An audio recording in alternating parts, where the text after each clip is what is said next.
बबलू बचाओ। ये तो वही मोती का घर है। इसका एक भी मोती अपनी जगह से हिल नहीं रहा। ये चिड़िया कोई साधारण चिड़िया नहीं है। कालू भाई, हम तो तिनकों के लालच में मारे गए। जिस रानो चिड़िया को हम पागल समझते थे, आज उसका जादुई घर ही हमें मौत से बचा सकता है। लेकिन क्या वो हमें अंदर आने देगी? हमने तो उसके साथ बहुत बुरा किया था। कालू, बबलू, रुक जाओ, अपनी जान मत गवाओ, खिड़की की तरफ आओ। रानो, तुम? लेकिन क्यों? हमने तो तेरा मजाक उड़ाया था। घने जंगल में रानो नाम की एक सीधी और मेहनती चिड़िया अपने बेटी गुड़िया और बेटे कुक्कू के साथ एक तिनकों के छोटे से घोंसले में रहती थी। एक दिन दोपहर में रानो जंगल के गहरे इलाके में अपने बच्चों के लिए पके हुए फल और दाना ढूंढ रही थी। मम्मी, मुझे बहुत तेज भूख लगी है। आज कुछ मीठा खाने को मिलेगा क्या? कुकू, थोड़ा सब्र करो। मम्मी इतनी कड़ी धूप में हमारे लिए ही तो मेहनत कर रही है। हाँ मेरे बच्चों, बस थोड़ा सा और आगे चलते हैं। उस घने बरगद के पास बहुत सारे मीठे फल लगे हैं। जैसे ही रानो बरगद के पेड़ के नीचे पहुंची, उसकी नज़र मिट्टी में आधे दबे हुए एक पुरानी लकड़ी के संदूक पर पड़ी। उस संदूक पर अजीब से जादुई चिन्ह बने हुए थे। अरे, यहाँ बरगद की विशाल जड़ के पास ये क्या है? इतना पुराना संदूक? मम्मी देखो, इसमें से हल्की हल्की नीली चमक बाहर आ रही है। मम्मी मत छुओ, कहीं इसमें कोई भूत तो नहीं? डर मत कुकू, मैं देख कर आती हूँ। जैसे ही रानो ने अपनी चोंच से उस संदूक की कुंडी को छुआ, अचानक आसमान में एक मीठी संगीतमय ध्वनि गूंज उठी। संदूक धीरे धीरे खुला और उसमें से चमकते हुए अनगिनत नीले सफेद जादुई मोती निकलने लगे।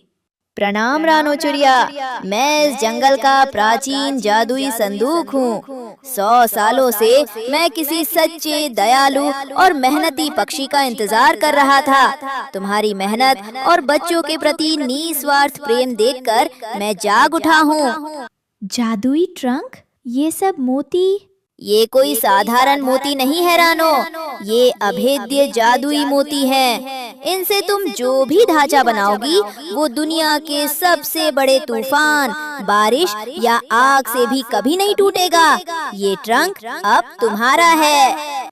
हे भगवान, आपका बहुत बहुत धन्यवाद। हर साल तूफान में मेरा तिनकों का घोंसला टूट जाता है और मेरे बच्चे बेघर हो जाते हैं।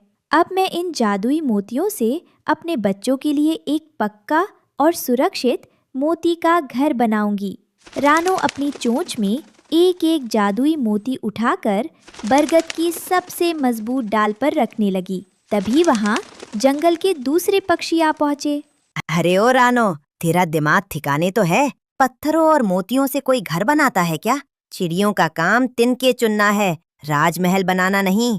बिल्कुल सही कहा कालू भाई। बेवकूफ चिड़िया, इतने भारी मोती हवा में कैसे टिकेंगे? पहला झोंका आएगा और तेरा ये फालतू घर जमीन पर आ गिरेगा। रानो, मेरी बात मानो, हम इस जंगल के अनुभवी पक्षी हैं। आज तक किसी पक्षी ने मोतियों का घर नहीं बनाया। तुम बेकार में अपनी ऊर्जा बर्बाद कर रही हो। हाँ मिट्ठू जी, अपनी औकात से बड़े सपने नहीं देखने चाहिए। चील या बाज आएगा तो मोतियों की चमक देखकर सबसे पहले तेरे बच्चों पर छपटेगा। रानो बहन, संभल जाओ। अगर ये मोती नीचे गिरे तो तेरे छोटे छोटे बच्चे दब जाएंगे। तिनकों का घोंसला ही हम पक्षियों के लिए सबसे सेफ होता है। अरे छोड़ो भी कबूतरी, इसे तो घमंड हो गया है। जब इसका घर गिरेगा और इसके मोती मिट्टी में मिल जाएंगे तब इसे अक्ल आएगी। चलो यहाँ से। सब पक्षी रानो पर हंसते हुए वहाँ से चले गए। पक्षियों की कड़वी बातें सुनकर रानो की आंखों में आंसू आ गए। वो उदास होकर बैठ गई। मम्मी, आप रो मत। कालू अंकल और टुनटुनी आंटी हमेशा दूसरों की बुराई करते हैं। उन्हें नहीं पता कि ये संदूक जादुई है। हाँ मम्मी, आप उदास मत हो। मैं बहुत बड़ा और मजबूत हो गया हूँ। मैं भी आपके साथ मोती उठाऊंगा। मेरे नन्हे प्यारों, जब हम जीवन में कोई नया या बड़ा काम करने की कोशिश करते हैं तो दुनिया पहले हम पर हंसती है, लेकिन हमें दूसरों की बातों से अपना हौसला नहीं तोड़ना चाहिए। हमारी मेहनत ही हमारा सबसे बड़ा जवाब होगी। अगले कुछ दिनों तक रानो और उसके बच्चों ने दिन रात एक कर दिया। रानो जादुई मोतियों को एक विशेष जादुई गोंद से जोड़ती गई। आखिरकार बरगद के पेड़ पर एक ऐसा अद्भुत मोती का घर बनकर तैयार हुआ जो रात के अंधेरे में भी चांद की तरह चमकता था। उसमें सुंदर खिड़कियां, एक मजबूत दरवाजा और बच्चों के खेलने के लिए बालकनी भी थी। घर बनते ही कालू कौवा और बबलू फाख्ता जलन के मारे तड़पने लगे। बबलू, ये घर तो सचमुच बहुत सुंदर लग रहा है। अगर जंगल के राजा गरुड़ ने ये देख लिया तो रानो को जंगल की रानी बना देंगे। चिंता मत कर कालू, आज रात आसमान का रंग देख, भयंकर तूफान आने वाला है। आज रात ही इस चिड़िया का घमंड जमीन में मिल जाएगा। देखते ही देखते आसमान में काले कहाड़ बादल छा गए। हवाएं इतनी तेज हो गई कि बड़े बड़े पेड़ उखड़ने लगे। बिजली की कड़क से पूरा जंगल कांप उठा। बचाओ बचाओ, मेरा घोंसला हवा में उड़ गया। मेरे अंडे, हे भगवान। तोती, जल्दी निकलो, बरगद की डाल टूट रही है, हमारा घर तबाह हो गया। अरे कोई बचाओ, हवा इतनी तेज है कि हम उड़ भी नहीं पा रहे हैं। कालू कौवा और बबलू फाख्ता का तिनको का घोंसला भी एक झोंके में उड़ गया। जंगल के सभी पक्षी बारिश में भीगते हुए, ठंड से कांपते हुए अपनी जान बचाने के लिए इधर उधर भागने लगे। दूसरी तरफ रानो चिड़िया का जादुई मोती का घर तूफान के बीच अचल खड़ा था। अंदर रानो, गुड़िया और कुक्कू आराम से सूखे और गर्म माहौल में बैठे थे। बाहर का तूफान उस घर का एक मोती भी नहीं हिला सका। तभी खिड़की से कुक्कू ने बाहर देखा। मम्मी, बाहर देखो, टुनटुनी आंटी और मिट्ठू अंकल बारिश में भीग रहे हैं। कालू अंकल तो ठंड से कांप रहे हैं। मम्मी, भले ही उन्होंने हमें ताने मारे थे, लेकिन इस समय वे बहुत मुसीबत में हैं। क्या हम अपने घर का दरवाजा उनके लिए खोल दें?